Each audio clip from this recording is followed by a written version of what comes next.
Hi friends, இது வந்து சேப்பங்கிழங்கு. நம்ம பறித்த உடனே வந்து இதை நம்ம சமைக்க முடியாதுங்க.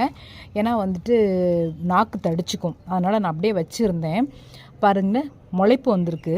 இந்த முளைப்பு வந்து நம்ம இந்த மாதிரி எடுத்து மண்ணில் நட்டு வைக்கணும். வாங்க நட்டு வச்சிடலாம். இங்கே பாருங்கள், இந்த வெண்டை செடி இருக்குது. க்ரோ பேக்கில் தான் இதை நான் நட போகிறேன். இங்கே பார்த்தீங்களா, இப்போ இது வந்து நம்ம நட்ட பிறகு இது அப்படியே வந்து முளைச்சி வரவும் வாய்ப்பு இருக்குது. இல்லைனா இது அப்படியே காஞ்சு போயிடும். ஆனால் கீழே இந்த பகுதியில் வேர்கள் பிடிச்சி திரும்ப புதுசாக முளை குறுத்து வரும். கண்டிப்பாக இது வந்துட்டு 100% முளைச்சி வந்துடும், வீணாக போகாது.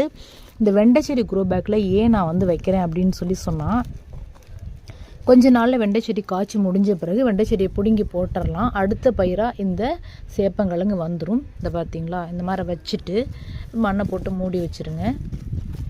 இந்த முளை குறுத்து தெரியாத அளவுக்கு நம்ம வந்து மூடி வைக்கணும்.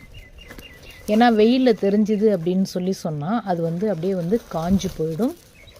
இந்த மாதிரி மூடி வச்சிட்டோம் அப்படின்னா அது நல்லா முளைச்சி வந்துடும்.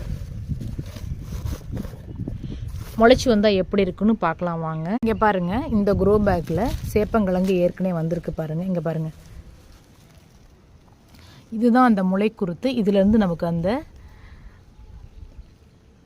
துளிர்த்து வந்திருக்கு பாருங்கள்.